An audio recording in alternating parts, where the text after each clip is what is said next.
The Sun newspaper quoted me as saying, "I bought a property at 9 AM for £3.3 million and sold it by 11 AM for £5.5 million.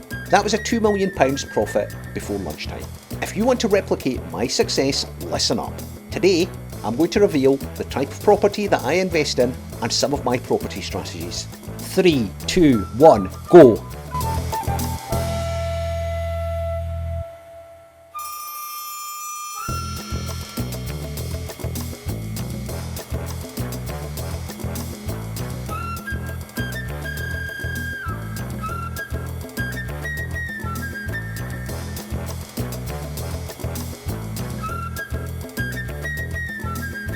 Even though my group companies own a substantial multi-million pound residential portfolio, I'm often asked why I prefer to invest in commercial property and not residential property. Commercial, of course, is property for businesses, like office space, shops and warehouses, and residential property to live in, like houses, apartments and flats. For me, it's a no-brainer to invest in commercial. It's a harder market to enter, but there is less competition and the returns are higher. It's easier to enter the residential market as people are more familiar with it and aren't as daunted. You don't have to be an experienced property investor to get involved. Buy-to-let mortgages are available from high street banks, so funding is easily available. But residential property is a totally different proposition to commercial property. The same rules don't apply, so let me tell you about commercial property. The first rule of commercial property that you need to know is this.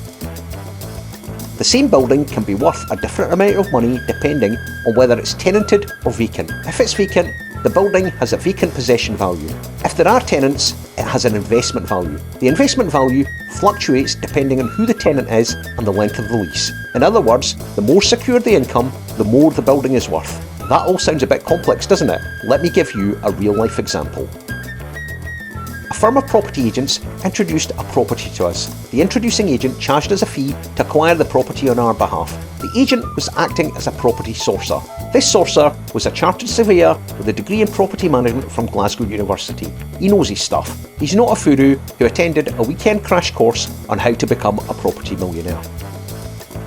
By the way, if you don't know what a furu is, you need to check out my video on fake gurus, or furus as I call them. These scammers, who you want to avoid at all costs, are also known as entrepreneurs. Mike Winnett did a great video on entrepreneurs, which you should also check out. I've left some useful links for these videos in the description and in the comments. In March 2018, we purchased a vacant unit in Gorgie Road in Edinburgh. It's just popped up on your screen now. As you can see from the state of settlement, that's just property speak for how much we paid. We bought it for £65,000. And before I'm inundated with eagle-eyed viewers tell me that it says £78,000, that's just because VAT was included on the purchase price. But the company that bought it was VAT registered, so we could claim that back. The vacant possession value of that property is £65,000, meaning that as an empty shop, it's worth £65,000. After buying it, we paid a contractor to decorate the property for us. We didn't go mad, simply spent a couple of £1,000s to get it up to scratch. You can see for yourself the difference with these before and after pictures. So once it had been spruced up, we were ready to let it. We instructed a commercial property agent, a letting specialist, to find us a tenant. And believe me when I say this is where the magic of commercial property happens. Our premises, our wee shop on Gorgie Road, could be let to a number of potential tenants for our asking rate of £9,000 per annum. It was vital that we got the right tenant, as this would affect the value of the property as an investment. If we had let it to Joe Blogs, who had just set up his business, the yield could be 14%, putting a value on that building of approximately £64,000. Let the same building to Greg's on the same length of lease and the same rent, and it could be worth 7%, giving the same building an investment value of £128,000. So, it's in the landlord's interest to let the property to a company that's as financially sound as possible. This is called covenant strength.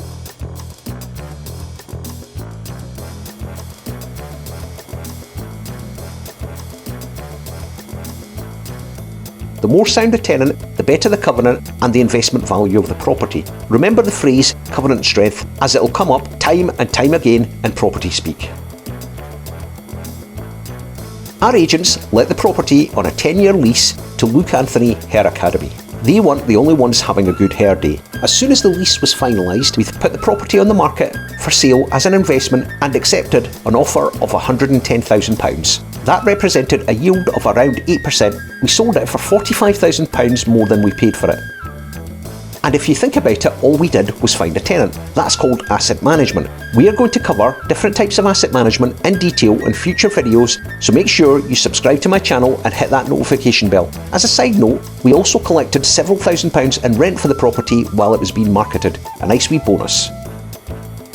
Did that little example pique your interest? Before we deep dive into commercial property, I want to make you aware of a disclaimer because I'm not trying to sugarcoat anything and I really want you to understand the risks involved in property investment. Everyone always says that property is a sound investment, and there's no doubt that it can be very rewarding, but prices can plummet, and if you're ploughing a small fortune into property, you need to be aware of that. This applies especially if you're borrowing money. If you borrow money and the value of the property you're borrowing against goes down, have a look at the link in my comments to a previous explainer video which explains all this in detail. It's very important that you understand the risks, so please do take a look.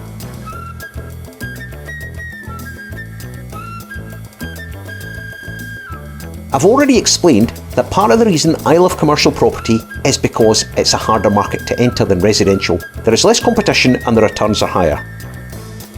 There are huge barriers to entry. For example, I've always found that most mainstream lenders want new entrants to the commercial market to have at least a deposit of 50% to be considered for lending. And crucially, they want evidence of a proven track record and the robustness of the proposition. To put this into context, one of my friends has a residential portfolio with several £1,000,000 in equity. Yes, you heard me right, several £1,000,000 in equity. His bank has informed him that they would happily lend him more money to acquire residential property, but they won't consider giving him money for commercial.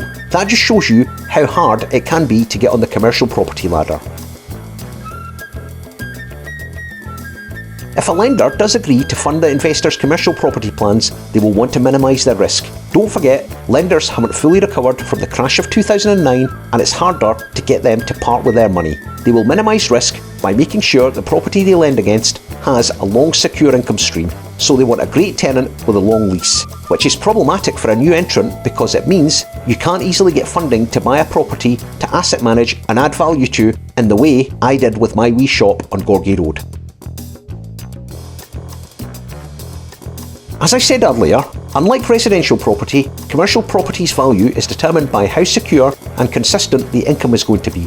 If the income is going to be secure, consistent and long term, this is known as a dry investment. This is great for an investor as they will have a secure tenant who will pay them a rent for a very long time. It's also great for a bank to lend against a dry investment, as banks don't like risk. We all know that sometimes it feels it's easier to change the tide than it is to borrow £100,000 from them. They especially don't like getting involved in lending against properties that require active asset management because they view it as a bigger risk. They prefer to lend against assets that provide the most consistent and highest sources of revenue and working with entrepreneurs that mitigate liability and risk within their portfolio. Their ideal client is someone who already has or wants to purchase dry assets. This is a complete contradiction to the type of assets we, as a group of companies, like purchasing. Our preference is to acquire basket case assets, where the expenditure has gone out of control, the revenue is stalled, and the asset is almost a liability. Essentially, our job is to transform the problem property asset into a stable, low-risk investment product that we sometimes keep and other times we sell. Our very successful business model has 4 steps, which I will share, explain and analyse with you in this series of videos. Yes, you heard me right, I'm giving away some of the secrets of my success. We're going to look at stabilisation of assets, capital improvement, amortisation in debt, and finally reinvestment. We tend to buy bigger assets, or in property speak, bigger lot sizes. Our sweet spot is 1 million to 3 million as a lot size. You might wonder why we went for that £65,000 shop on Gorgie Road. The truth is, I'm not the hard-nosed businessman you might think I am. I have a real soft spot for Gorgie Road. When I first started in commercial property, I did a lot of deals in Gorgie and its surrounding areas, so Gorgie has a bit of a sentimental value for me. I recently bought a boots investment there in a commercial property auction. There's a link in the comments if you want to see me bidding in the auction. Typically, The best returns on investment in commercial property are achieved through asset management of an underperforming asset. My new series, Get Real Estate, will cover all aspects of commercial property investment. I will teach, encourage and show you how to make money from commercial real estate. I'll use real examples of deals I've done. I've easily done over 500 million worth of property deals, and that's not as a broker or an estate agent or as a property sourcer, but as a stakeholder, so I know what I'm talking about and I'm happy to pass that knowledge on to you. My series will deep dive into sourcing, buying, selling, developing and asset managing commercial real estate. Be under no illusion, getting on the commercial real estate ladder is not easy, but if you can get on it, it's the best thing you will ever do. After all, higher income and returns aren't to be sniffed at. But let me reiterate, the banks are cautious when it comes to lending to new entrants to the market. This cautiousness can be a very big disadvantage for new investors. That's why you need to know commercial property inside out before you get involved.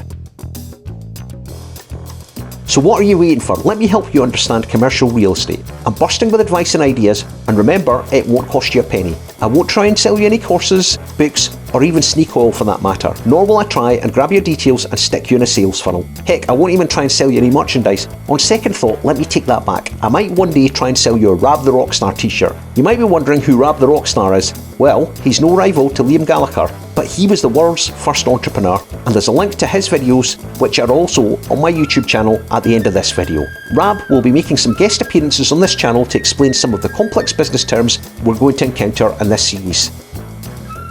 If commercial real estate isn't your bag and you want to stick to residential property, I'm thinking of doing a series on that too. Let me see how successful we can make this one and then I'll decide. Now, all that's left for you to do is to subscribe to my YouTube channel. It couldn't be easier. I've even drawn a wee arrow to show you which button you have to hit, and remember to hit the notification bell so you can be informed whenever I upload new content. The next video of this series is going to be super informative, as I'm going to be analysing our business model and tell you how we go about stabling basket case commercial assets. I've mentioned a lot of other videos in this vlog, so I've put links to them in the comments and in the description for this video. You really should check them out. It will put a lot of what I've talked about in this video into context. So, from Gorgie to investment goals, stick with me and you can really go places with Get Real Estate.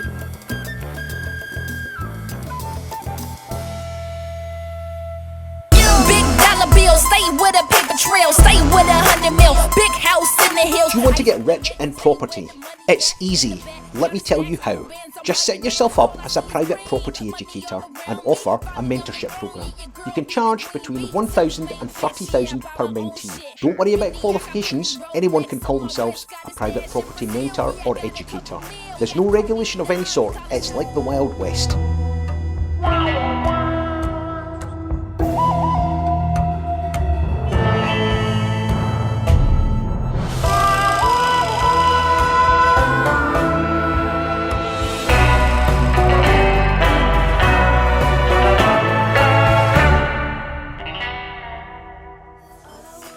In my next property scams video, I'm looking at the good, the bad and the ugly of property mentoring.